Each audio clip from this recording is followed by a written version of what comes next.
Jason is ecstatic on the podcast when Travis shares good news about his relationship with girlfriend Taylor Swift. The Kelce brothers published a new episode of their podcast on Wednesday, January 15th. Ahead of the playoffs in the Chiefs versus Houston Texans game in the first game of 2025, fans were treated to a number of shocks on the latest episode of the Kelce brothers podcast. Travis replied, "A week goes by so fast when we don't have any games." Jason responded, "Wow, as I understand, you guys are having practices for the Chiefs versus Houston Texans game, right?" "We will begin practice on Thursday and Friday," Travis stated. Jason then remarked, "Well, Travis, tell me about your activities during the previous week. Are you not bored?" "It can't be dull, of course," Travis remarked with a giggle. "She would never approve of it, Taylor." Jason froze, his face blank, as though he had been sitting motionless for 15 seconds. "Hey, Jason, are you okay?" asked Travis. "Travis, what did you just say?" said Jason, who had large round eyes. "You mean Taylor, who's also there?" "Oh yeah, she will be attending the Chiefs' first game of the new year," Travis remarked with a giggle. Jason cried out and bolted from the room. "Hey Kyle, come up here and see if you're dreaming." Jason's voice reverberated into the study from the living room. "Okay, Travis, you say that again," Jason remarked as he hurried back to the room and sat down on the chair. "Hey, Jason, what the hell are you doing in there, taking so long?" asked Travis, glancing under the table. Then the two Kelce brothers burst out laughing. "We actually just visited Taylor's mansion in Rhode Island," Travis remarked. "After that, we returned to Kansas. It was actually a quick trip, but we haven't been there in a long time." Jason replied, "Oh, that's where we had a nice trip a few months ago, and the Mahomes family was there." "Yeah," answered Travis. Jason said, "Hey, Trav, what do you think about me calling it your honeymoon?" "Come on, man, maybe it's a figurative thing," Travis remarked, laughing. "Yes, my friend, I understand that feeling," remarked Jason distractedly, grinning. "You must be a really content man." "Thanks," said Travis. "I hope the same for everyone." Then the two Kelce brothers burst out laughing. "Now it's the AFC qualifiers," Travis stated. "Officially, this race is perfect before the Super Bowl." "You guys have had 2 weeks to get ready," Jason replied. "Travis, do you feel confident before the game?" "I'm always ready, of course," answered Travis with a smile. "Even yet, the way our opponent plays this time is really frustrating." Jason replied, "It's great that all the Chiefs members are in extremely good form." Travis continued, "We have made some tactical adjustments in this new qualifier, and all the Chiefs members responded to it in the best way." Then he asked, "Is it possible that Taylor has brought you such a good competitive spirit, Travis?" "Oh, it would be great if our dinner didn't have an unexpected incident with Taylor's food," Travis remarked, laughing. Jason replied, "Oh, you guys had one of those memorable moments, right?" "Oh, thanks," answered Travis, laughing. "Our journey was very unforgettable. Taylor is an excellent chef and a very skilled cook. The rib sauce kept me up the entire night. I genuinely enjoy eating. However, it looks like my stomach didn't get the message." Jason yelled, "OMG, my boy," while laughing. "Travis, were you aware that Taylor would be attending our performance?" Laughing, Travis remarked, "Oh, that's not right at all." "So, are you better?" asked Jason. Travis replied, "Today, Taylor gave me some medicine, and I'm fine." According to Jason, "That's good." "It's really delicious," Travis added. "It's sour and peppery. I'm not sure why my stomach feels that way, but it's to my taste. Perhaps I consumed some food."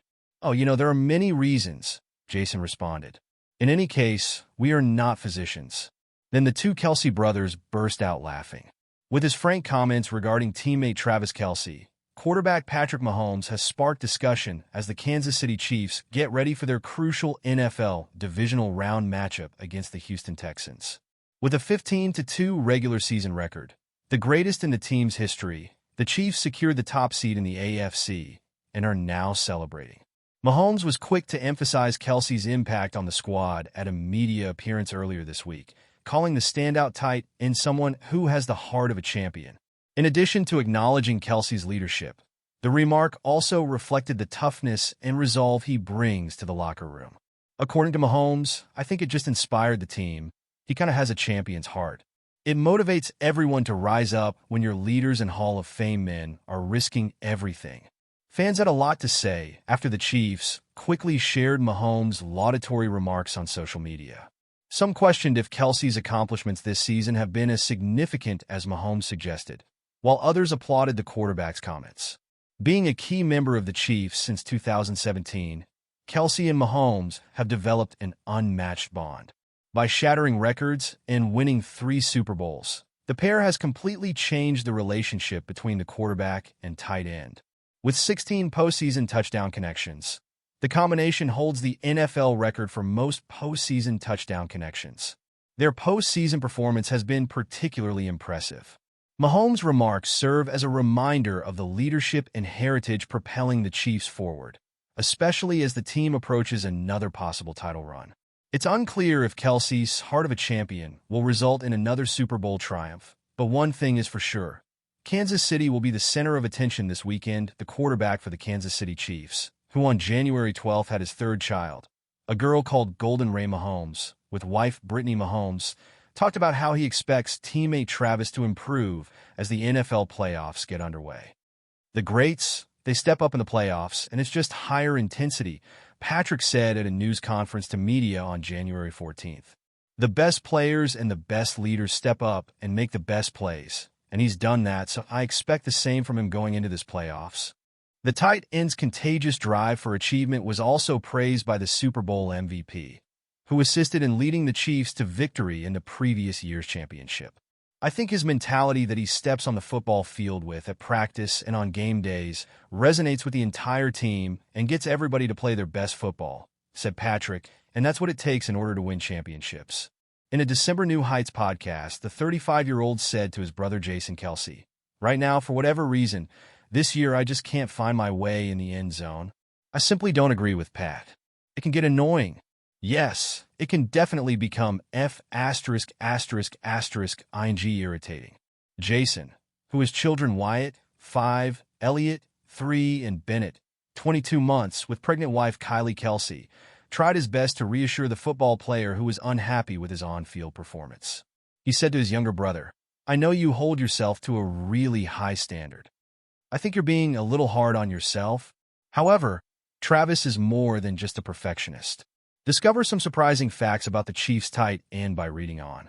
Although Travis Kelce will always be associated with Kansas City, Missouri, he was born and raised in Cleveland Heights, Ohio, and he proudly represents his hometown by frequently yelling out Cleveland Heights rather than his alma mater, the University of Cincinnati, during player introductions during game broadcasts.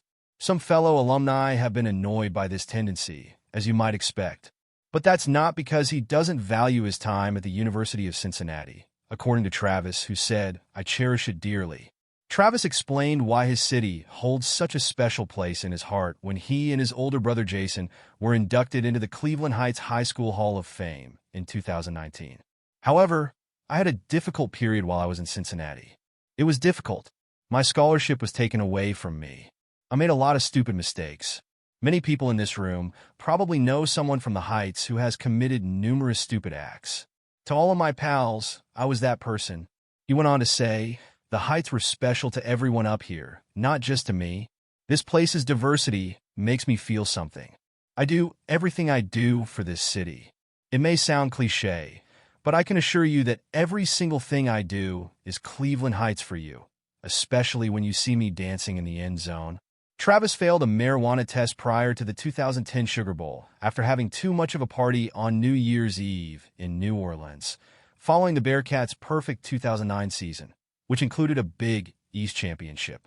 He lost his scholarship and was punished by the NCAA for the 2010 season in addition to missing the bowl game.